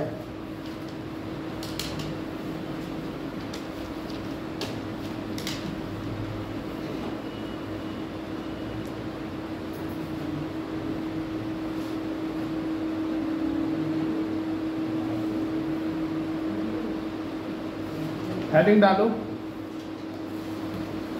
व्यक्ति द्वारा सामाजिक प्रभाव पर अलग अलग तरीके से प्रतिक्रिया। आज पूरा पढ़ा हुआ 1 घंटा 30 मिनट। सोम भैया ने फ़ोन करके बोला कि तुम्हारी क्लास में 7-8 मिनट कम आ रही है। व्यक्ति द्वारा सामाजिक प्रभाव पर अलग अलग तरीके से प्रतिक्रिया,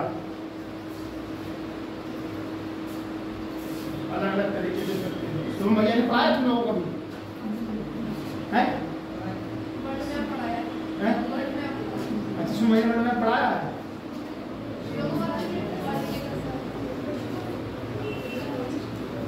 नाम है शुभम द्विवेदी। तुम्हें पता ही नहीं इतने से पढ़ रहा है, क्या क्या नाम है? नहीं कभी को ऐसे आप बैठे तो रहते होंगे ना कभी यहाँ आके। मैंने इसी क्लास में डेमो दिया था अपना, तुम्हें पता नहीं है? ये दिया था मैंने 25 अक्टूबर को।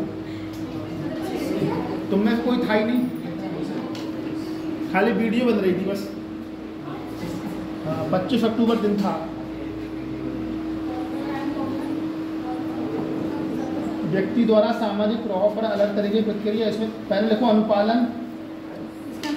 हाँ, पॉइंट अनुपालन।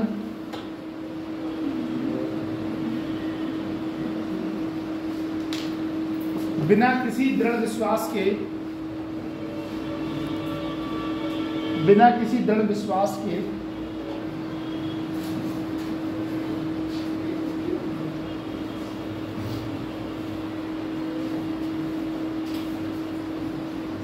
सार्वजनिक सहमति।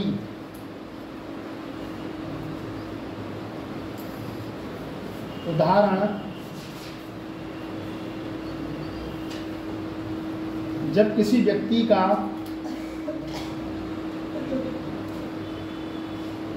मित्र नस्लवादी टिप्पणी करता है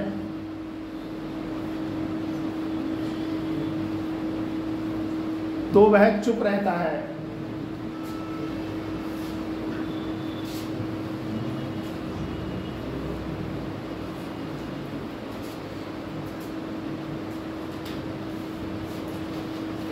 पॉइंट नंबर 2 लिखो पहचान।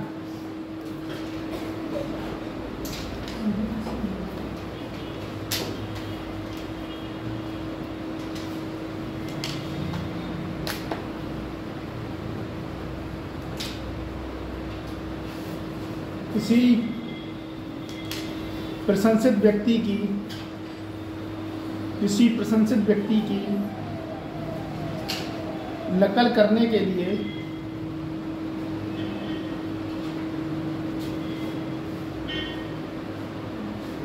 उसके व्यवहार को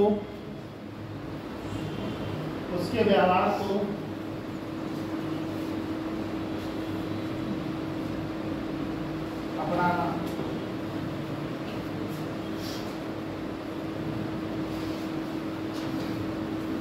जैसे उदाहरण देखो, जैसे विराट कोहली द्वारा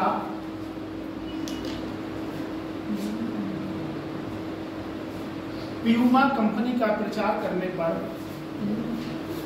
प्यूमा PUMA पीफा पैरेंट, प्यूमा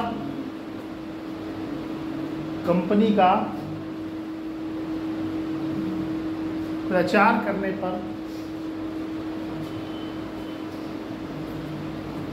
चरण कुमार जी द्वारा, चरण कुमार जी काफी कहते हैं उसका नाम आपका नाम दिया मैंने, चरण कुमार जी द्वारा प्यूमा कंपनी के जूते खरीदना।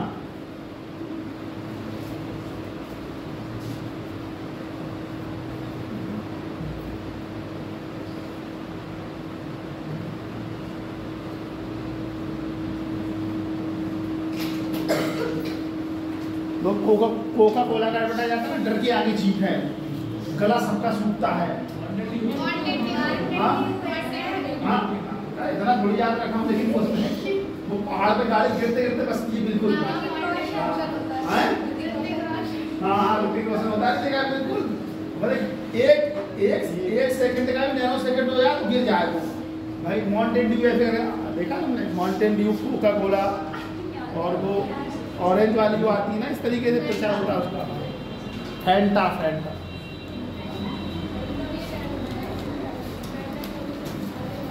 देखो सामाजिक प्रभाव के प्रकार,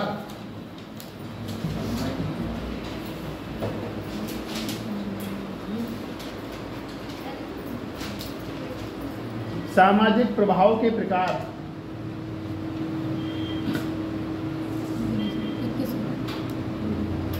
इसमें पहला पॉइंट लिखो मानक प्रभाव।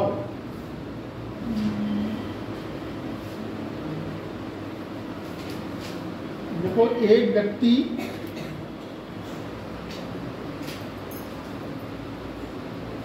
पसंद किए जाने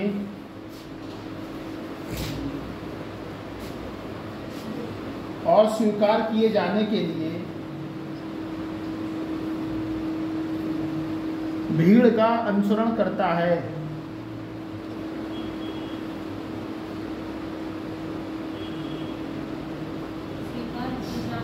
के लिए भीड़ का अनुसरण करता है।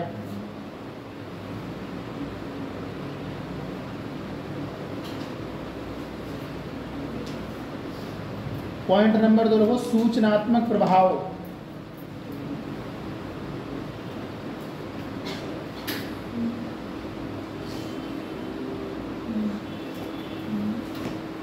एक व्यक्ति भीड़ का समर्थन करता है।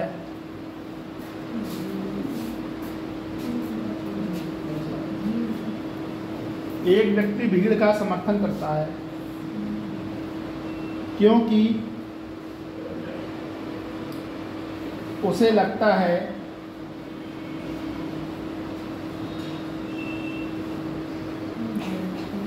कि भीड़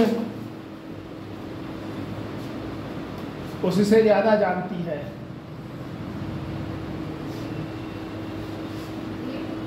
भीड़ उससे ज़्यादा जानती है, हैं?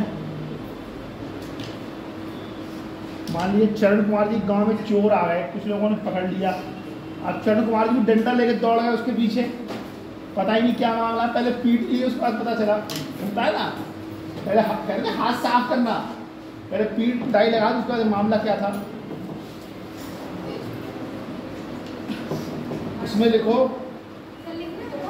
हाँ यार अभी 3 मिनट और इसीलिए बोल के गए वो। इसमें 2 परिस्थिति होती हैं।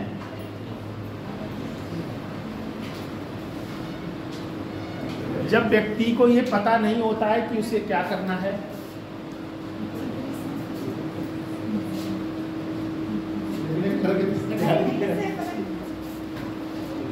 जब व्यक्ति को यह पता नहीं होता है कि उसे क्या करना है,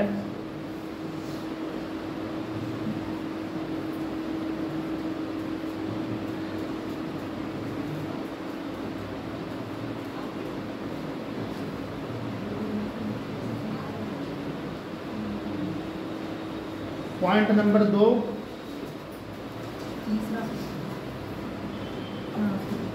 जब किसी व्यक्ति के पास सौम्य आ रही है, तुमको फोन किया उसने सौम्या ने, बहुत बढ़िया, बहुत सुंदर। जब किसी व्यक्ति के पास यह सोचने का समय नहीं होता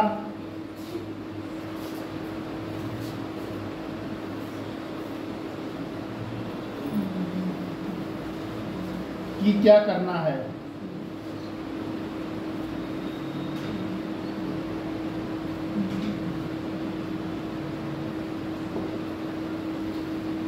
उदाहरण के लिए भगदड़ के दौरान, जैसे भगदड़ मच गई तो अब चरण सिंह का दिमाग काम ही नहीं काम कर रहा, क्या करें, लेकिन जहां मौका मिला चरण सिंह की उसी लाइन से निकल गए। उदाहरण के लिए भगदड़ के दौरान,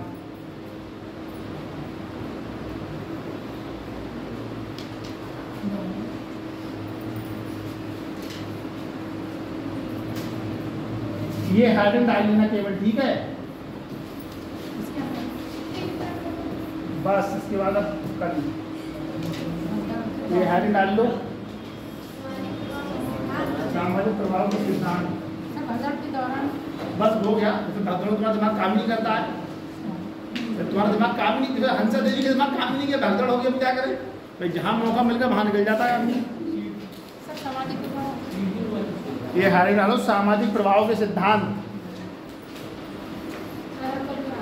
हाँ भैया हम खुद थक गए, हम बिल्कुल परेशान हो जाते हैं। वो रात में सर में बहुत सोया नहीं, मैं कल रात नहीं सोया था, आज रात नहीं सोया। तो मैं जो तुम लोग को पढ़ा रहा हूँ ना, इस बार फेयर कर लिया करो, तुम्हारा मन है। अब तुम देखो, अब उसको समझा रही है, क्या समझा रही है?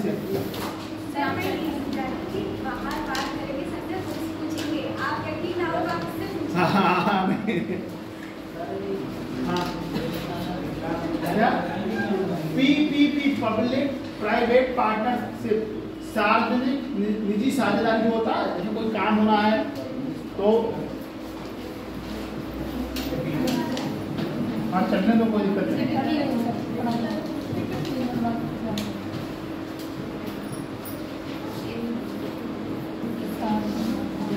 पब्लिक सार्वजनिक प्राइवेट निजी पार्टनरशिप साझेदारी,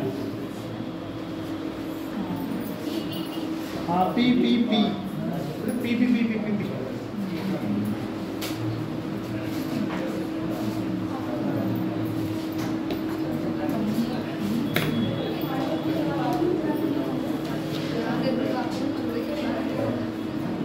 बहन जी तुम फेर कर लिया करो, ठीक है। रप्पे लिखती हो कि फेर पे क्या करती हो, घर जाके लिखती हो सही से, हैं? क्या कह रही बहन जी, क्या कह रही, क्या कह रही? अच्छा